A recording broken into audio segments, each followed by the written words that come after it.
Vamos a continuar, aunque dijimos que íbamos a hacer un receso esperando al último ponente, al final vamos a retomar, pero con el que le pertenecía, que es don Torcuato Recober Balboa. Es también abogado. Os puedo decir que es asesor jurídico de la Federación Andaluza de Organizaciones a Favor de las Personas con Discapacidad Intelectual, FEAS Andalucía. Es presidente de AEDIS, Asociación Empresarial para la Discapacidad, asesor jurídico de la Junta Directiva de la Asociación Española de Fundaciones Tutelares, es miembro del Comité Ejecutivo del CERMI, es miembro del Consejo Español de la Discapacidad, órgano consultivo del Ministerio de Trabajo y Asuntos Sociales, y además es coordinador de la red de juristas de FEAS. Bueno, pues sin más, y después de este pequeño receso, vuelvo a reiterar disculpen un poco la incomodidad de esto, y paso la palabra a Torcuato. Gracias. Gracias a ti. Muchas gracias.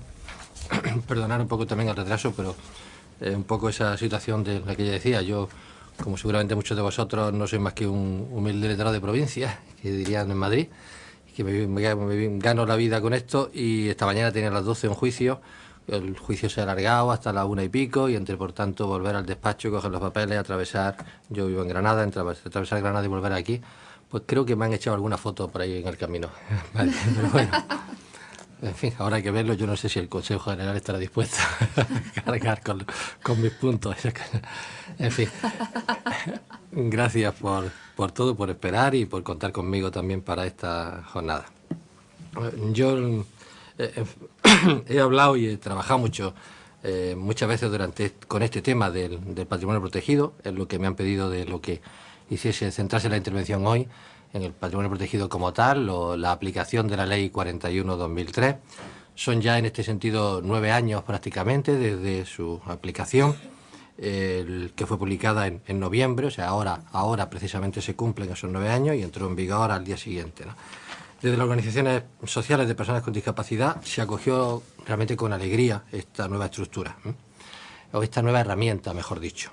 Mi experiencia profesional y personal en el desempeño de la asesoría jurídica de organizaciones a favor de personas con discapacidad, especialmente cuando hablo con padres y madres, sobre todo procedentes del sector de la discapacidad intelectual, ha sido siempre en este sentido una constante el procurar ayudarles pues, a descubrir cómo el ordenamiento jurídico puede ser un instrumento, una herramienta para dar respuesta a las angustiosas preguntas que el futuro sobre todo les plantea.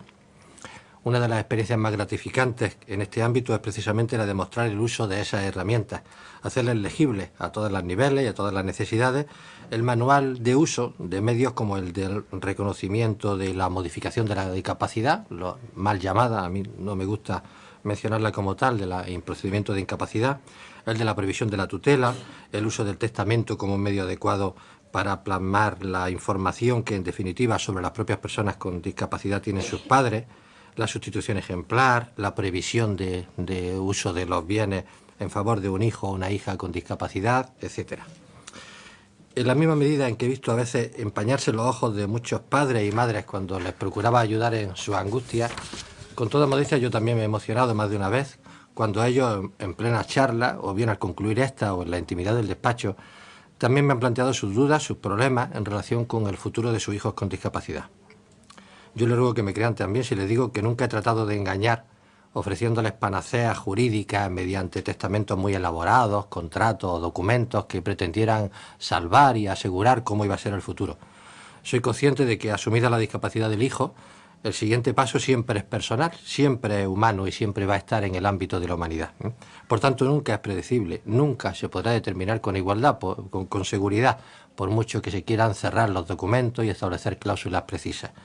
Aún así, como les decía, fui de los que saludó con alegría la aparición de la Ley 41/2003, que pese a sus limitaciones venía a poner en la paleta, en la caja de herramientas del profesional, una nueva herramienta jurídica, para ofrecer a quienes querían y podían disponer de algún patrimonio que destinar de manera específica, sin esperar a la disposición testamentaria, para beneficiar o hacer frente a las necesidades de su hijo o de su hija con discapacidad. En este tiempo me siento particularmente orgulloso, en lo que cabe, ¿no?, de haber ofrecido la constitución de patrimonio protegido como cauce para que las familias obtuviesen un beneficio fiscal, por ejemplo, en situaciones muy especiales, ¿no? Recuerdo el de un caso de una familia con un chico con una parálisis cerebral muy complicada que le obligaba a intervenciones quirúrgicas especializadas y a tratamientos muy especializados que incluso había de realizar en el extranjero, y que se encontraban que cuando ya los gastos sanitarios no son deducibles en el impuesto sobre la renta, pues se encontraban con que el ámbito de la seguridad social no siempre les garantizaba poder realizar esto, y si habían de hacerlo en el ámbito sanitario privado, pues suponía un coste tal. Con lo que el patrimonio protegido nos permitía a realizar una aportación económica al patrimonio que después utilizábamos para hacer frente a esos gastos, con lo que de alguna forma obteníamos la ventaja de las deducciones fiscales que puede suponer la aportación del patrimonio protegido y que ahora veremos por esta vía especial. O como la aportación de un bien inmueble al hijo, que con las enormes limitaciones que tiene también la Ley de Patrimonio Protegido en cuanto a al valor de las aportaciones que realizan los aportantes, el que solo por encima la ley del impuesto sobre la renta fue, lo diré posteriormente, enormemente, permítame la expresión coloquial, tacaña en el tratamiento fiscal de esta figura, y no permitió unos beneficios fiscales que habrían sido bastante más valiosos y más valorables para poder utilizarla y habrían ayudado mucho más en su utilización.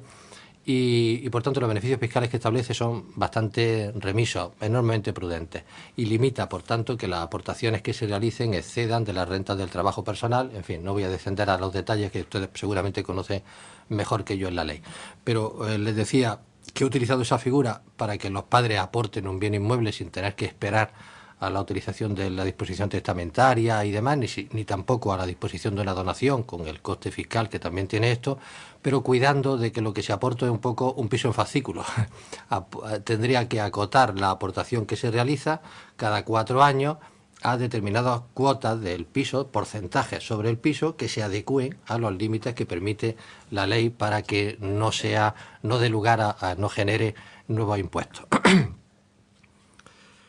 Pese a todo, es lo cierto, y la propia Fundación Equitas, por ejemplo, una de las organizadoras de estas jornadas, lo ha reflejado también muchas veces en las conclusiones de sus jornadas, que curiosamente el número de personas y de familias que han usado esta herramienta no ha sido significativamente importante, ¿no? Los últimos datos que yo he visto colgados en páginas web son bastante antiguos ya y quizás no sean representativos, pero por lo que conozco a través del Consejo General del Notariado, los datos tampoco han ido en incremento respecto de constitución de patrimonio protegido. En el año 2003 las cifras de patrimonio protegido eran de 228 exclusivamente las constituciones de patrimonio protegido a nivel de todo el territorio español, y era un momento en el que no había una situación económicamente como la que vivimos en este momento, con lo que seguramente habrá ido en descenso. Las razones de que una institución que podría haber sido válida, que podría haber permitido que las familias realicen una dación, una aportación de un bien que queda adscrito a hacer frente a las necesidades de la persona con discapacidad y que tiene un tratamiento fiscal, bueno, pues ya hemos visto y veremos con más detalle, no muy generoso, pero al menos con ciertos incentivos, no haya sido más favorable, no haya encontrado un eco generalizado, pues podrían estar, desde luego, lo primero, está clarísimo y se le ha reprochado muchas veces a los gobiernos en este sentido. La ley 40 de 2003 nace con un gobierno del PP, pero el PSOE tampoco posteriormente quiso modificar, a pesar de que me consta que desde el CERMI se hicieron aportaciones significativas para que se mejorase el tratamiento fiscal de esta figura. Tampoco quiso modificar esta situación. En este momento pueden ustedes contar que con toda seguridad no van a hacer revisiones en ese sentido, ¿no? Esa sería una de las causas, efectivamente, ese tratamiento excesivamente prudente, tacaño, se dice en mi pueblo, de la que hace Hacienda respecto de los posibles beneficios fiscales. Desde luego la falta de conocimiento social. Muchísimos operadores jurídicos siguen sin conocer todavía la posibilidad de la utilización de esta herramienta. Entiendo que obviamente los notarios, si no lo hacen habitualmente, pueden fácilmente acceder a ella, pero el asesoramiento jurídico más directo y las entidades del sector puede que aún no conozcan suficientemente esta posibilidad. Los defectos de la propia ley, que los tiene, que no es una cosa efectivamente cerrada, ¿no? Y sobre todo el hecho cierto de que en definitiva se trata de una herramienta que solo podrán usar quienes obviamente puedan disponer de un patrimonio que apartar, podríamos decir, que afectar para la atención de las necesidades de su hijo o de su hija con discapacidad. La cuestión de fondo que supone la creación de esta figura nueva en nuestro derecho y que parece una peculiar adaptación de formas anglosajonas como el trust, supone la aparición del patrimonio protegido fue una modificación de las estructuras propias de nuestro derecho, ¿eh? Es quizá más adaptable si para interpretarla desde nuestra visión habitual, desde nuestra cultura jurídica, podríamos verlo como algo similar a una fundación o a un trust del derecho anglosajón, ¿no? Lo primero es la propia aportación sustancial que supuso la ley al crear esta figura. Y luego hay otra que se reveló enseguida, sobre todo para los investigadores del derecho, como una aportación extraña que no acababa de encajar en sus planteamientos de fondo de esta cuestión, que es la sustancial novedad que suponía que el requisito subjetivo para definir el beneficiario de un medio como este no venía dado por el reconocimiento de la incapacidad, es decir, por la existencia de una sentencia judicial que determinase con el rigor jurídico propio de tal resolución, dicho en los términos de su tiempo, incapacidad total o parcial de quien aspirase a beneficiarse de la constitución de un patrimonio protegido. Hay publicaciones de varios autores de derecho, Gallego Domínguez, Pereña Vicente, varios más, que critican que el legislador, al establecer quién es el beneficiario del patrimonio protegido, no hubiese establecido que para hacerlo tenga que tratarse de una persona judicialmente incapacitada. Desde el ámbito social y desde el ámbito familiar, sin embargo, entendimos desde el principio que esa era más bien una victoria, era una ventaja de la ley. Primero, porque no obliga a pasar por el procedimiento judicial, por un procedimiento judicial que debe estar en revisión, que la Convención Internacional de Derechos de las Personas con Discapacidad, que entiendo que de la que ya había hablado sobradamente esta mañana, una de las grandes conocedoras de la materia, Ana Sastre, o ha hablado esta mañana con detalle, ha hecho una modificación sustancial de la visión del procedimiento de incapacidad, ha impuesto una modificación que muchos operadores jurídicos, muchos jueces sobre todo, muchos fiscales, miran hacia otro lado y no acaban de aceptar que efectivamente ha sido, dicho en palabras del presidente del CERMI, como una mina, una bomba en la línea de flotación del buque del procedimiento judicial de incapacidad, que realmente le debe orientar a una modificación sustancial del mismo, ¿no? Debería de hablarse de otra cosa, debería de hablarse en otros términos en lo que se refiere a este tipo de procedimiento, debería de sustituirse, y en este sentido esta ley fue, pues, quizás sin proponérselo ciertamente, pero fue avanzada en este sentido, porque no dejó establecido que fuese necesario que la persona pase por un procedimiento judicial que de alguna forma es marginador, que de alguna forma vuelve a establecer un marchamo negativo respecto de la persona. Tal y como está el procedimiento de incapacidad en este momento, lo que pretende es valorar qué es lo que no puede haber, identificar qué es lo que no puede hacer la persona, determinar, por tanto, una situación segregadora de la persona. La Convención ha modificado el planteamiento, ha establecido, proclama en su artículo 12, que las personas con discapacidad tienen plena capacidad en igualdad de términos que el resto de las personas, que la diferencia ya no está en la capacidad, sino en el ejercicio de la capacidad, en cómo ejercitar esa capacidad, y por tanto establece un nuevo sistema de apoyo personalizado, flexible, adaptado a cada circunstancia, a cada momento, etcétera.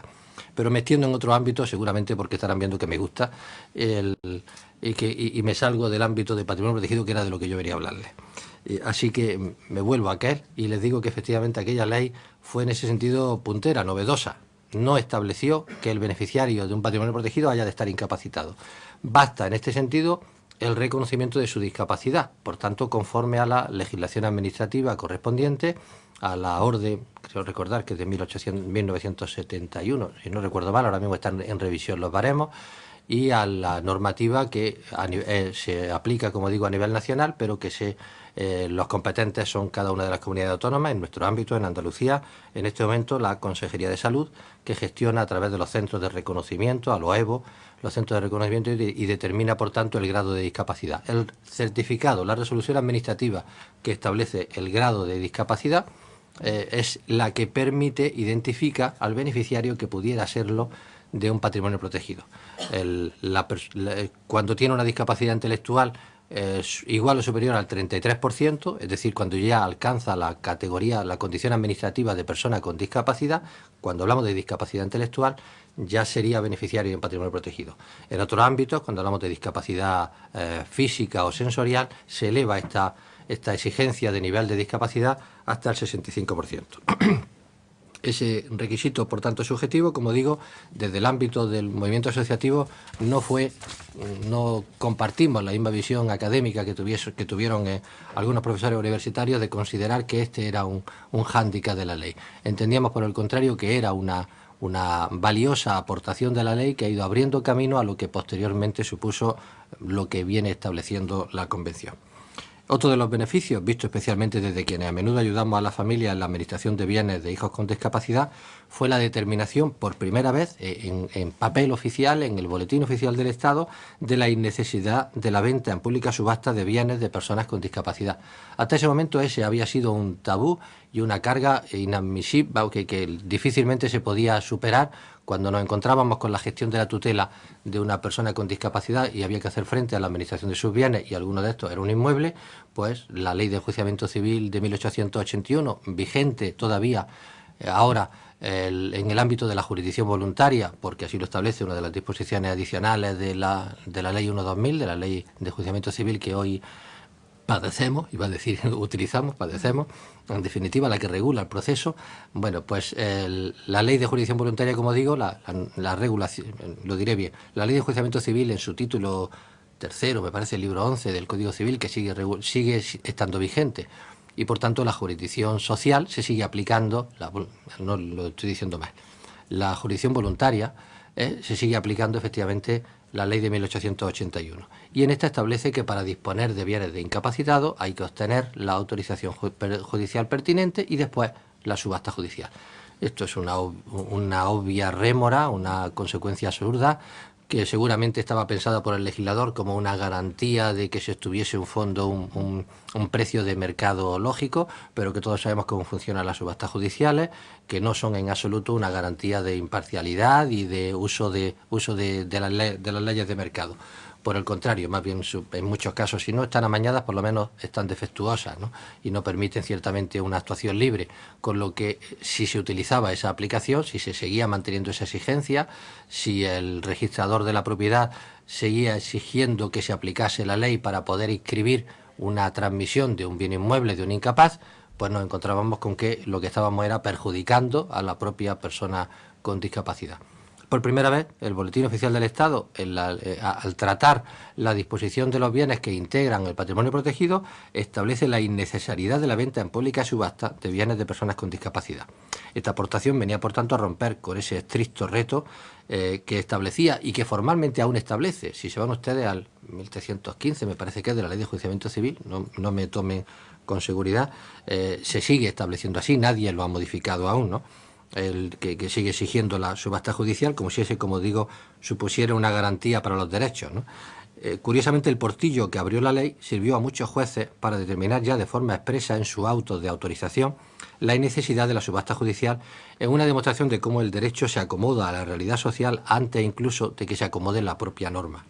En esa línea hay ya resoluciones judiciales de varias audiencias provinciales, entre las que destacan los autos de la audiencia de Cáceres de marzo de 2004, Cádiz también en 21 de marzo de 2005, Cantabria en noviembre de 2007. Ayer, revisando nuevamente estos datos por actualizarlos, comprobé que hay un auto también incluso de la Audiencia Provincial de Córdoba de 18 de febrero de 2002 que establece efectivamente que reconoce explícitamente lo que, y eso dicho en una sentencia ya me parece curioso, ¿no?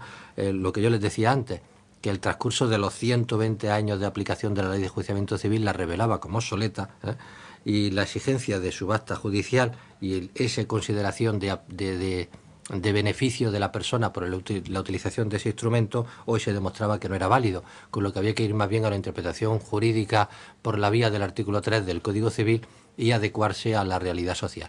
Y por tanto, pues, en aquel caso, la Audiencia Provincial de Córdoba, como la que le estoy citando, establecía, la más reciente, una del año 2007, que tengo por aquí, de Cantabria, establecían que efectivamente era aplicable no solo analógicamente, porque lo dice la Ley 41/2003 para el patrimonio protegido, sino porque de lo contrario estaríamos situando en clara discriminación a la disposición de bienes de una persona que no hubiese constituido un patrimonio protegido. Si ya se ha beneficiado por esta vía específica, habrá que extender ese beneficio a todos los demás. Luego esa, que parecía una aportación de menor relevancia, se mostró como algo realmente que vino a modificar lo que, como les decía, para los que hemos estado un poco en esa línea, se ha venido demostrando como una rémora que había que llegar a las subastas prácticamente consensuadas, arregladas con quien fuese ser el comprador del bien, con lo que estaríamos realmente falseando el dato. Como antes apuntaba, el instrumento, sin embargo, no ha tenido el desarrollo que parecía esperar, seguramente por varias o por todas las razones que antes les decía, y desde luego desde las organizaciones sociales se ha venido intentando del Gobierno una y otra vez una reconsideración del modelo para evitar las dificultades apuntadas. y si me permiten la figura del poema de Becker, en el fondo el patrimonio protegido se ha quedado como una institución también silenciosa y cubierta de polvo. En ese camino nos hemos encontrado con la reforma de la Ley de Registro Civil y de la Ley de 41/2003, la Ley 1/2009 vino a reformar la Ley de Patrimonio Protegido, que ha dado respuesta a algunas cuestiones que se plantearon en la aplicación. Así, aunque no fuese tanto una reivindicación derivada de la aplicación del patrimonio protegido, sino de la propia gestión de los procesos de incapacitación, en la reforma que se ha operado en la Ley del Registro Civil, que creo que entra en vigor pronto, porque se estableció una vacatio legis muy alta, muy larga, mejor dicho, que en definitiva permitiría contar con un referendo. Se ha aprovechado la Ley 1/2009, que teóricamente modificaba, es como lo hacen ahora los legisladores, ya que hago una ley, meto todo lo que puedo sobre esta materia, ¿no? Entonces se ha utilizado este cauce, que supuestamente lo era solo para reformar la Ley 41/2003, la Ley de Patrimonio Protegido, para establecer una especie de base de datos, un registro centralizado de sentencias de procedimiento de incapacidad. No tiene esto mucho que ver, como les decía, con la materia, pero ciertamente es también una ventaja, una conquista. Yo he ido en muchas ocasiones a operadores jurídicos y muy especialmente a los fiscales, porque para bien o para mal la mayor parte de los procedimientos de incapacidad que se tramitan en los juzgados españoles, el 80%, según datos que maneja la propia Fiscalía General del Estado, está tramitado, está instado por los fiscales.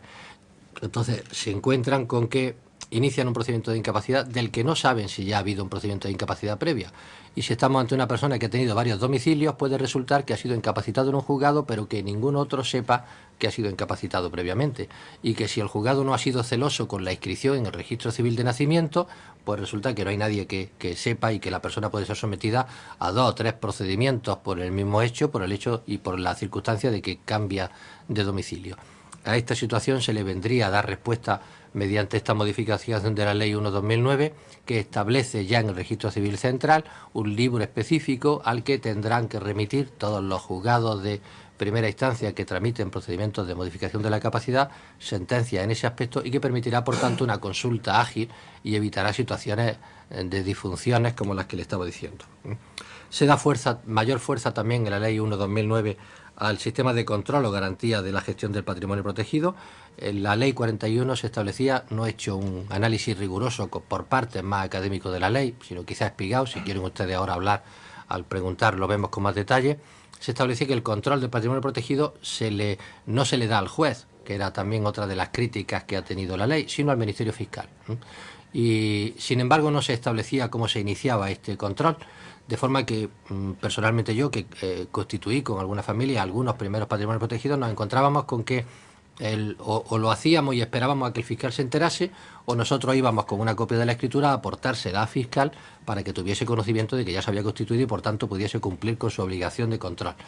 La Ley 1/2009 modifica esta situación, que hasta ese momento era voluntaria, y establece que efectivamente el notario, el fedatario que interviene, que otorga una escritura de este tipo, ya se encuentra obligado a dar traslado telemático inmediato, como lo hace con otras obligaciones también de su actuación como tal fedatario, trasladarlo, como digo, al fiscal, que tiene por tanto ya conocimiento estricto de que se ha iniciado, constituido un patrimonio protegido. Esto realmente, ha supuesto este detalle concreto, supone ciertamente una agilización del procedimiento. Tiene un poco el inconveniente, o que mantiene el inconveniente de lo que algunos también vimos desde el principio, que es que el Ministerio Fiscal, si no se hace una revisión un poco de la situación, incluso en cuanto a recursos humanos del propio Ministerio Fiscal, pues va a resultar escasamente operativo para el control de esta institución. Pues porque todos sabemos, y seguro que estoy entre operadores jurídicos, entre abogados y profesionales del derecho, todos sabemos que el Ministerio Fiscal tiene las cargas y las obligaciones que tiene. Y es un poco un cajón desastre en su obligación, en el cumplimiento de su estatuto, ¿no? Y por eso tiene que estar en procedimientos matrimoniales, procedimientos civiles donde hay menores, en procedimientos penales, en procedimientos sociales, en fin, está multiplicándose en muy distintos ámbitos jurisdiccionales y difícilmente puede llevar un conocimiento exhaustivo de todo lo que tiene en esto. Al incluirle también una gestión, una fiscalización adecuada, como se debe esperar de él, del patrimonio protegido, yo no sé si habrá sido una visión realista o habrá sido simplemente implementar una más de las obligaciones que le corresponden, ¿no? Y una de las aportaciones importantes, quizá la más importante que hace la Ley 1/2009, en este sentido, modificando la Ley 41/2003, era lo que podríamos llamar un exceso de celo de la hacienda pública, ¿no? En muchas ocasiones se había considerado sujeto a impuestos las disposiciones de bienes incluidas en el patrimonio, aunque lo fuesen para hacer uso de su propia finalidad, lo cual resultaba curioso. O sea, unos padres aportan un bien, aportan un dinero, por ejemplo, en una cuenta bancaria con la que constituyen el patrimonio protegido, y las disposiciones económicas de ese dinero para hacer frente a necesidades de su hijo resulta que están sujetas a impuestos. El patrimonio protegido ha sido utilizado dentro del movimiento asociativo, pues por ejemplo, como un instrumento de potenciación de la autonomía de las personas con discapacidad. Me consta que en algunos ámbitos, por ejemplo, de síndrome de Down, se ha aconsejado a las familias el que podría ser este un medio porque permitiría que la persona con discapacidad pueda utilizar hasta su propia tarjeta de banco para disponer del dinero que los padres han puesto a su nombre, han constituido en ese patrimonio para hacer frente a sus necesidades, para gastos comunes, para gastos pequeños y tal, o para hacer pequeñas compras y demás, aunque pudiesen ser de mayor relevancia. Pues bien, nos encontramos con que había intérpretes dentro de la hacienda pública que consideraban que esas disposiciones de dinero estaban sujetas a impuestos, que no se había previsto en la ley una exención, está prevista en la ley la exención en la constitución del patrimonio, pero no en la disposición de los bienes. Y por tanto, en algunos casos se había dicho, no, pues yo tengo que sumar esas aportaciones a lo largo del ejercicio y por tanto aplicarle el impuesto correspondiente. Bueno, la ley 1/2009 vino a solucionar esa cuestión y de forma nuevamente también pacata, excesivamente prudente, establece que no se considerarán actos de disposición el gasto de dinero y el consumo de bienes fungibles integrados en el patrimonio protegido realizados para atender entre comillas, el término legal, las necesidades vitales. Eso plantea otra vez el debate de cuáles deben considerarse como tales necesidades vitales. Ha sido un paso pequeño, al menos, pero evita ciertamente que ese planteamiento defectuoso que les decía, que se ha producido por exceso de celo de los funcionarios públicos de la Administración de la Agencia Tributaria, espero que no me diga ninguno porque acabo... Bueno, en fin, evita que las disposiciones de dinero que hacían estas personas con discapacidad beneficiarias de su patrimonio dispongan de seguridad, gocen de una mayor seguridad jurídica y no queden al albur de esos intérpretes fiscales. También se aclaran las dudas suscitadas respecto de la inscripción registral de los bienes.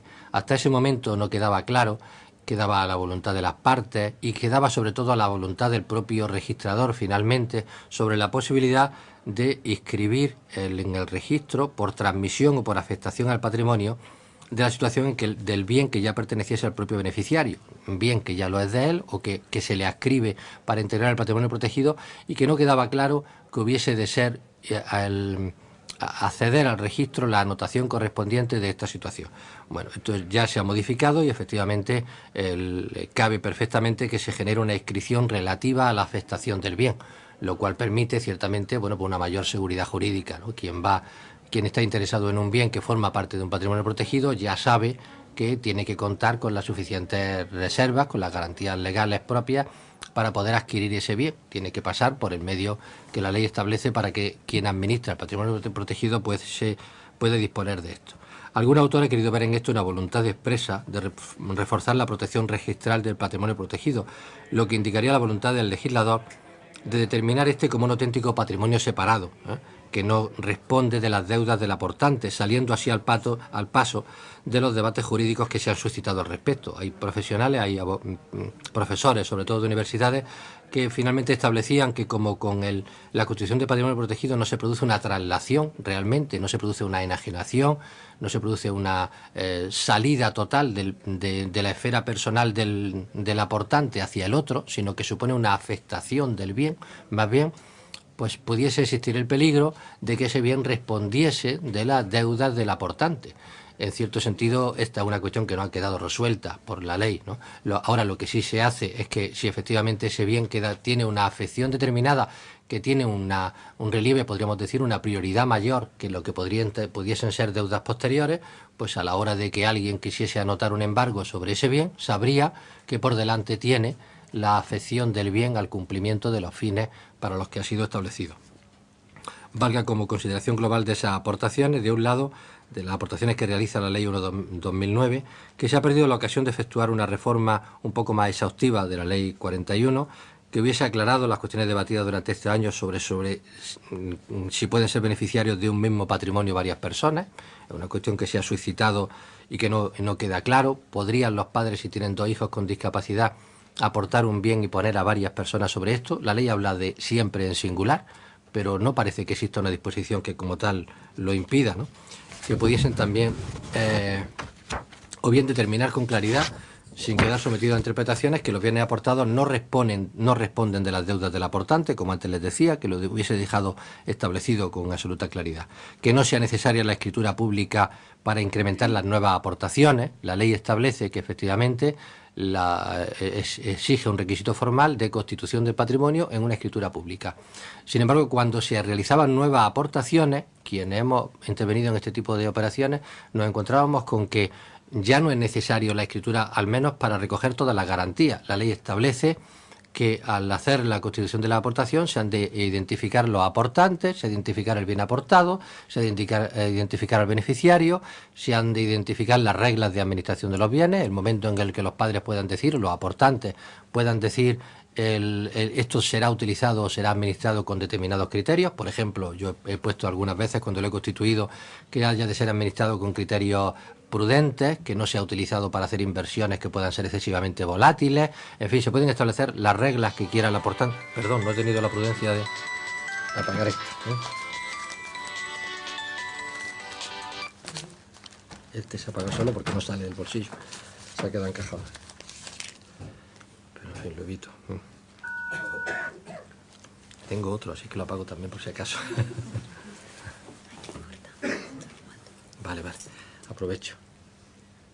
Para cortar todo, ¿no? Estaba apagado. Decía que la ley establece las obligaciones formales que tienen que incluir la escritura de constitución de la aportación, las que les decía, identificación del aportante, del beneficiario, las reglas de administración, quiénes realizarán la administración del bien. Y es que lo había dado por apagado, pero él no se ha enterado. Se ha encendido. Querrá, y así puedo yo seguir hablando ahora cuando se deje poner en marcha, bajarle la... Bueno, como no está operativo, supongo que no recibirá llamadas. No recibirá llamadas, no le da la clave. Les decía esto, que efectivamente estos son los requisitos formales que establece la ley para la Constitución, pero obviamente no son necesarios para cuando haya de realizarse una nueva aportación de un bien. Si se ha aportado un dinero o se quiere realizar una nueva aportación de un dinero, ¿es necesario realizar una nueva escritura notarial? ¿O basta con que yo identifique que efectivamente en la cuenta bancaria en la que estaba el patrimonio he ingresado nuevamente he realizado una nueva aportación? Podría bastar con eso. La ley no lo corregía, ni tampoco aquí la ha corregido. Se viene entendiendo que como la ley habla de documento público, pues las nuevas aportaciones se tendrán que reflejar también en documento público, pero no son los efectos de decir que lo he realizado. Ya no habría por qué hacer ningún tipo de modificación ni hacer referencia a todos esos datos, pero podría haberse abaratado ciertamente si no fuese necesaria la aportación, la elevación de un documento público nuevamente para esto, o simplemente la comunicación al fiscal por esa vía de que se ha incrementado la aportación al patrimonio protegido con otro bien o con otra aportación económica, ¿no? Mediante una enmienda introducida en su paso además por el Senado, la Ley 1/2009, que fue aprobada por todos los grupos políticos, se obligó además al Gobierno a presentar en el plazo de 6 meses de la entrada en vigor de la Ley 1/2009, que acabó pues pocos meses después, efectivamente justo 6 meses después, es natural, una reforma del tratamiento fiscal de la ley. Obviamente ese compromiso no lo ha cumplido ninguno de los gobiernos anteriores, ni creo que lo vaya a cumplir el actual, ¿no? Con la situación actual. Por último, permitan un poco una valoración personal y voy terminando. De un lado, pienso que el aumento de competencias que se ha establecido, que se ha hecho el Ministerio Fiscal, resulta muy poco operativo. Y en todo lo demás, las inscripciones registrales, medios y tal, quedábamos pendientes de una reforma de ese tratamiento fiscal que no ha realizado la ley, ¿no?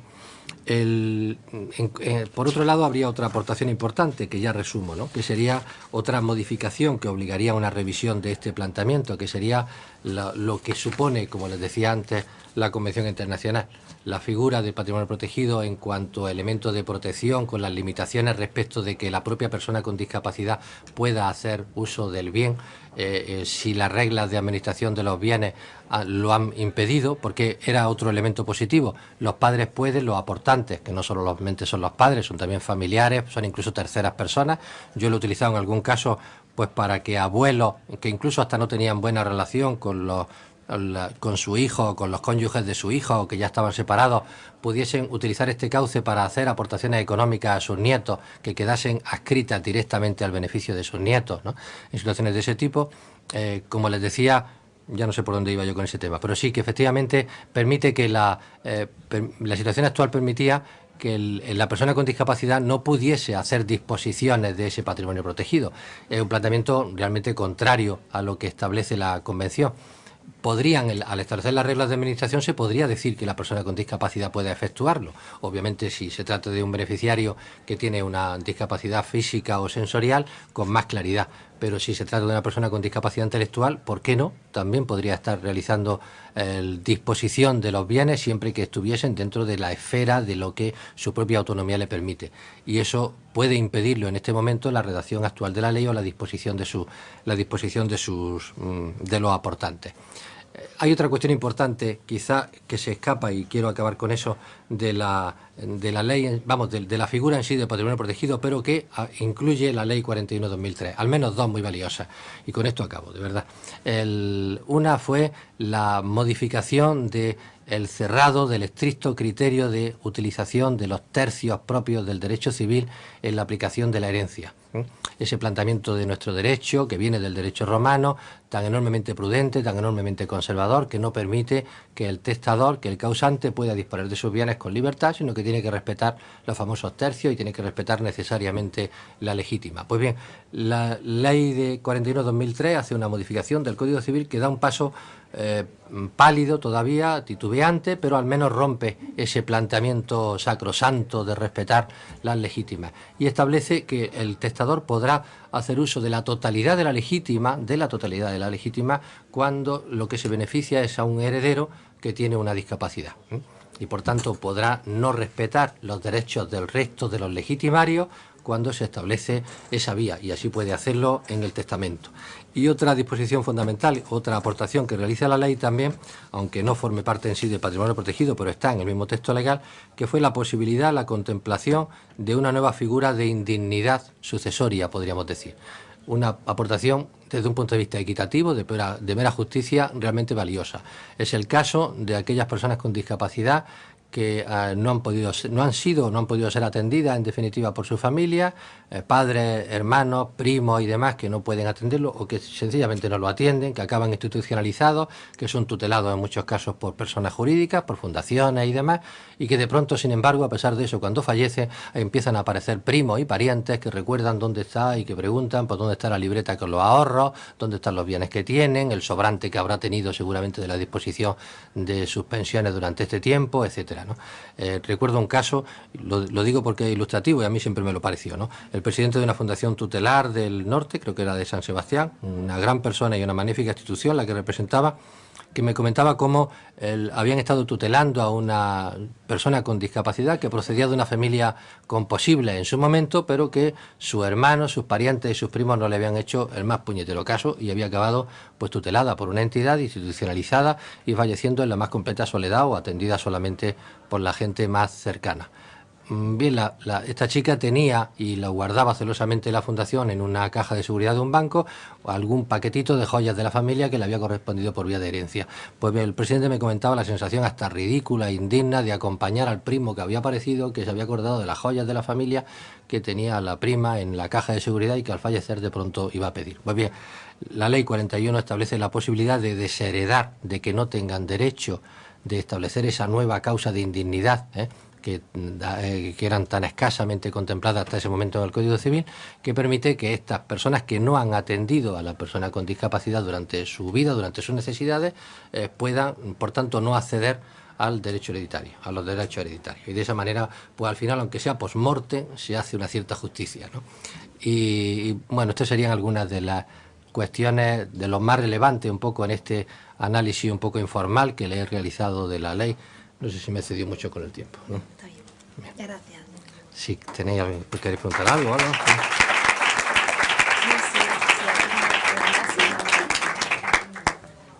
¿Alguien quiere formular alguna pregunta?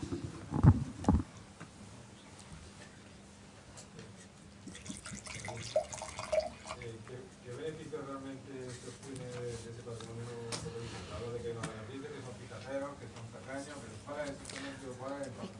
A ver, la ley establece una bonificación fiscal de 8.000 euros deducible en el impuesto, en la base del impuesto sobre la renta para el aportante. O sea, si lo que se aporta es hasta 8.000 euros o por encima de esta cantidad, el límite de la deducción en el ejercicio es de 8.000 euros. Si la cantidad es superior, puedo mantener esa deducción durante 4 ejercicios, siempre que supere efectivamente esto. Ese es el beneficio fiscal que obtiene el aportante con la constitución de un patrimonio protegido. Efectivamente, sí, en la base del impuesto sobre la renta, efectivamente. Bueno, permite, por ejemplo, que en algunos casos, pues yo lo he visto, en algunos lo he utilizado y en otros he visto que se utilizaba, pues porque en el ámbito familiar alguien ha tenido un ejercicio económico mejor y puede decir, bueno, pues este dinero lo puedo destinar a mi hijo, a mi familiar, a mi sobrino, a tal, bueno, y de esa manera obtengo un beneficio fiscal determinado. Podía ser un cauce también, la ley así también lo estableció, era la vocación de los legisladores o de las personas que negociaron en su día esto, para que, por ejemplo, las empresas, en su finalidad social, en sus fondos sociales, cuando atribuyen determinados beneficios a trabajadores que tienen hijos con discapacidad, pudiesen utilizar también estas aportaciones. Entonces, ahora que establecen que reciben algún tipo de bonificaciones o en el impuesto de sociedades, también la ley contempla esas bonificaciones en el impuesto de sociedades cuando se aporta para patrimonio protegido de personas con discapacidad. ¿Y se puede, una parte de un bien que sea patrimonio protegido y otra no? Sí. Por ejemplo, hay 2 hijos, uno que sea, digamos, no discapacitado. Sí, se puede. El problema podrá ser la administración de ese patrimonio, pero se puede hacer. Ya le decía que yo mismo he hecho aportaciones de un bien inmueble, los padres tenían claro que querían dejar esa vivienda al hijo, ahora no espero realizarlo en herencia, si lo hago en una donación me va a costar más dinero, difícilmente se puede entender que es una compraventa, lo que hago es aportar el patrimonio protegido. Ahora acoto la aportación el valor del bien a aquello que me permita no generar impuestos y por tanto en lugar de aportar el 100% del inmueble, aporto un 20% ahora. Pasados los 4 años de obtener el beneficio fiscal, volveré a aportar otro 20% hasta completar la totalidad.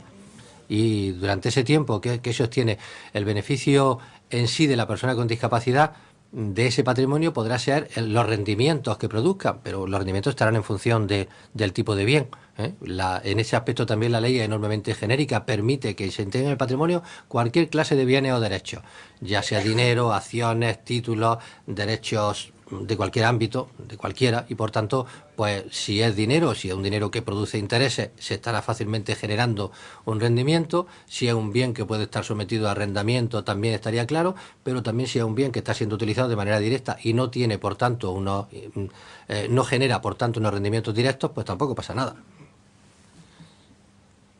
Una pregunta. ¿La constitución de un patrimonio protegido es siempre voluntaria? ¿Puede exigirse? Y si se puede exigir, ¿quién tiene la legitimación? ¿Quién la puede pedir?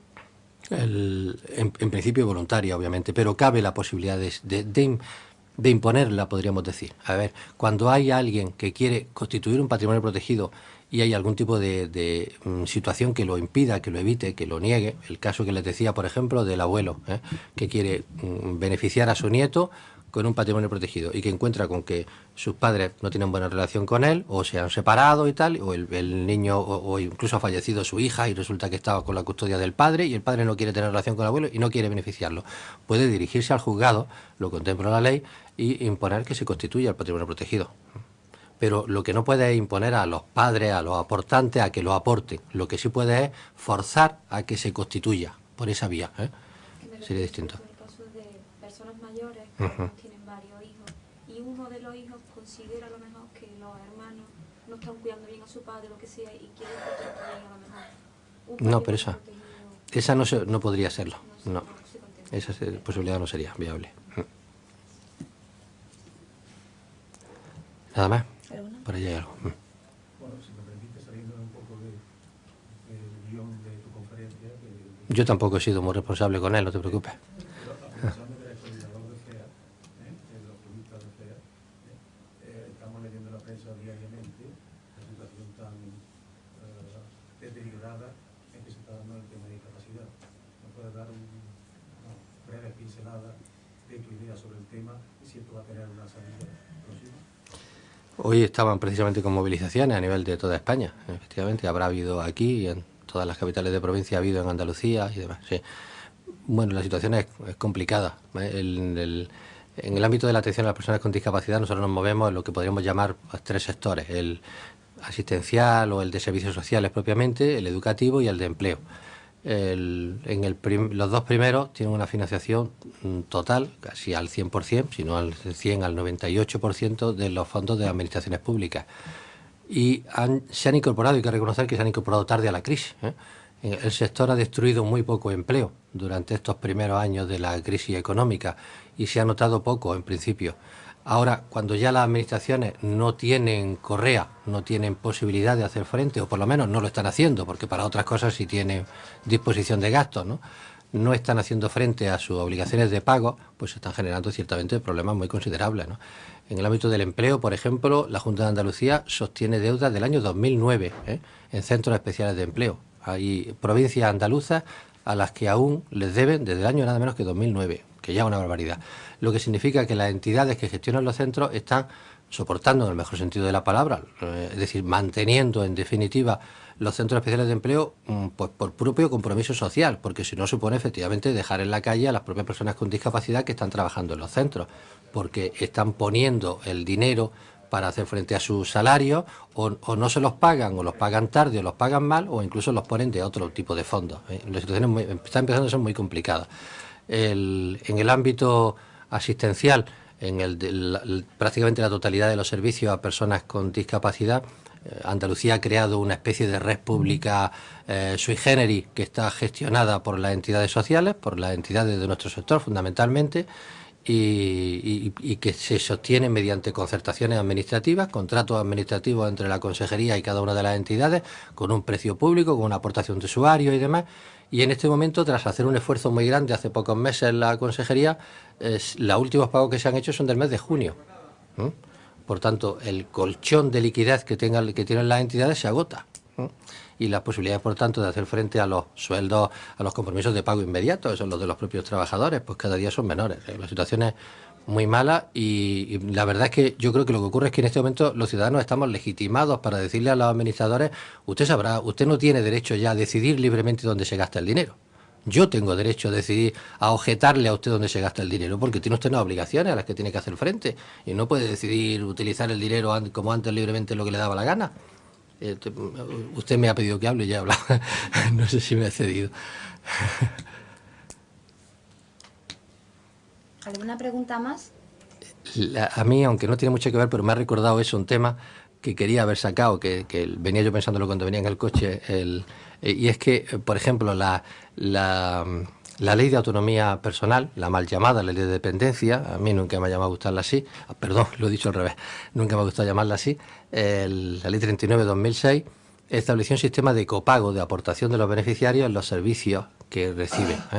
Un sistema que, en principio, cuando se redactó la ley, se consensuó que salvaba el patrimonio protegido, precisamente, porque si no, era como castigar a las familias que habían realizado el esfuerzo de constituir un patrimonio protegido en beneficio de su hijo, que podían apartar un dinero, que no siempre son familias enormemente potentadas, pueden ser familias de clase media que han dicho, bueno, yo adscribo este bien para mi hijo y demás, pero que han realizado ya ese esfuerzo y se les castigaba si identifico ese patrimonio para calcular con él los rendimientos económicos y, por tanto, determinar también sobre esa base la aportación del usuario al coste de la plaza. Eso se salvó en la ley. Cuando se redactó la ley, se salvó que efectivamente el patrimonio protegido no se consideraría a esos efectos. En este momento de revisión ya no está tan seguro. En la última revisión que se ha realizado del Consejo Económico Territorial se ha mantenido. Por ahora estamos siendo coherentes, pero ya me consta que hay comunidades autónomas, Valencia ya lo está haciendo, que no le está respetando y que está calculando, determinando también el patrimonio protegido que tenga cualquier persona para realizarla, para determinar la aportación, el copago para prestar los servicios. Y esto genera una consecuencia también que la estamos viendo, la veníamos ya viendo en los últimos años con las personas mayores, que es la despatrimonialización de la persona. La familia, los padres, los hijos y los demás dicen, pues si voy a acceder, mi persona con discapacidad en concreto va a acceder a un servicio público determinado y van a calcular sobre sus bienes su aportación, pues lo que hago es que no tenga bienes. y por tanto se los despatrimonializo. Es un criterio bastante discutible, porque me parece, yo cuando eso me lo han comentado la familia he dicho, bueno, ¿y por qué no va a tener derecho la persona con discapacidad de nuestro ámbito a tener un patrimonio? ¿Porque se le castiga para eso, para acceder a un servicio? Bueno, pues no habrá más remedio que respetar las reglas del juego, pero no puede ser eso una justificación equitativa para quitarle el patrimonio y dejarlo en nada. En fin, eso, ustedes me dejan que hablen y yo hablo. Otra pregunta. Yo soy jurista y soy madre de una persona con discapacidad. Entonces, yo creo que un poco al hilo de lo que está comentando ahora mismo, la ley que en principio a los padres nos creó enormes expectativas, luego inmediatamente leerla y ver los beneficios fiscales y tal, lo que nos creó fue un poco de desconfianza, que sería del patrimonio en un futuro, porque eso no estaba todavía determinado, si vendría el Estado, vendría Hacienda, vendría... Eso en primer lugar. Y en segundo lugar, porque cuando te planteas... Vamos a ver, yo creo que esta ley iba fundamentalmente dirigida a los padres, a los progenitores, que son en definitiva, somos en definitiva los que velamos más por el interés de nuestro hijo discapaz. Entonces, si nosotros nos planteamos... el problema de los padres es cuando faltemos nosotros, evidentemente. Durante nuestra vida pues va a tener garantizado nuestro hijo, igual que el resto, que no vamos a poner todo de nuestra parte porque no les falte nada. El problema evidentemente va a ser a la hora de fallecer nosotros, que va a ser de ellos. Si nosotros pensamos en adscribir un inmueble al discapacitado, al hijo, nos encontramos casi con mayores problemas que ventajas. Porque usted imagínese que en un momento determinado de nuestra vida, de la vida de la familia, necesitamos disponer de ese bien porque las necesidades de la familia así lo requieren, ¿no? Nadie pensábamos hace unos años que íbamos a llegar a esta situación de crisis. Pues a lo mejor el bien que has adscrito al patrimonio del discapacitado, pues ahora tienes que venderlo. ¿Qué ocurre si tienes que vender? No para el propio hijo, porque en ese caso, de la autorización judicial acredita que es para el propio discapacitado y en principio habría autorización judicial. Entonces luego, como usted ha dicho, si el bien saldría a pública subasta o si se podría vender, eso ya lo desconocía. Pero, sin embargo, es una limitación tremenda. O sea, es tremenda, porque ahora la familia necesita disponer de ese bien y tú no puedes... No, pero en ese caso, clarísimamente no podría revertir, no podría volver a disponer del bien. Claro, no. Tú podrías plantear el devolver que la ley preveyera, devolver las ayudas o los beneficios fiscales de los que hubiera obtenido, sí. Es más lógico. Pero si encima tú el inmueble lo tienes ya totalmente limitado y no puedes disponer de él, es que no te aporta nada, porque tú eso, pues cuando fallezcas, dispones de disposiciones testamentarias, dispones para tu hijo incapaz y las consecuencias, quiero decir que los beneficios del patrimonio protegido, personalmente como padre, creo que no lo hemos visto. Sí, ya le digo eso que... ha sido por lo que no se han constituido... Sí. No, lleva usted razón. Yo ya le digo que efectivamente la escasa aplicación de esta figura lo demuestra, ¿no? Por todas esas cosas. Pero si hubiera resultado una aportación valiosa en cuanto a dinero, por ejemplo, efectivamente yo realizo una aportación y tengo un beneficio considerable. Yo recuerdo, uno de los organizadores de la Fundada, Miguel Ángel Cabra de Luna, había estado en la negociación de esta ley y él recuerda cómo mientras que hubo una buena disposición, una muy buena disposición de los representantes del Ministerio de Justicia que permitieron novedades como algunas de las que le indicaba, la modificación del tema de la legítima, algunas otras que no he querido entrar porque también son relevantes. El Ministerio de Justicia tuvo muy buena disposición para modificar. Por parte del sector asociativo había un magnífico jurista, don Federico Carlos Saiz de Robles, hombre con un enorme prestigio, capacidad, además padre de un hijo con discapacidad y se consiguieron mucho. Donde no se consiguió es cuando a la mesa se sentaba Hacienda. Al otro lado de la mesa quien estaba en Hacienda y entonces ya las reservas de bonificaciones, de ayuda eran muy pocas. Por todos esos motivos, efectivamente, como usted indicaba, no se ha extendido más esa figura. Puede tener un uso, pues eso, circunstancial. Yo, a ver si, aunque esté mal decirlo, me considero orgulloso de haberla utilizado un poco imaginativamente en supuestos como el que les decía. Persona que tiene que hacer un coste económico de una operación de 6.000 euros, que yo aporto 8.000 euros y que después dispongo de esos 6 y además obtengo un beneficio económico respecto de esto. Vamos, un beneficio de las bonificaciones del impuesto sobre la renta, puede ser. O situaciones de ese tipo, ¿no? Pues un hermano y tal, que quiere decir, yo es que quiero hacer una aportación económica para mi hermano, para su futuro, para su necesidad, y me viene bien incluso porque lo puedo quitarme del impuesto de la renta este año algún dinero. pues esas son algunas de las opciones. Cuando se trata de inmuebles, ciertamente la posibilidad de la reversión no está contemplada en la ley. Algún autor ha dicho lo que usted decía, bueno, que se haga la reversión sin, como ocurre con la vivienda de protección oficial o con cosas similares, yo devuelvo el compromiso, pero sería forzar quizá la ley porque no tiene ninguna contemplación en ese aspecto. Bien. Ya sí. Pues no hay ninguna pregunta más, ¿no? Pues damos por concluida la pregunta. Gracias, doctor. Muchísimas gracias a vosotros. Gracias.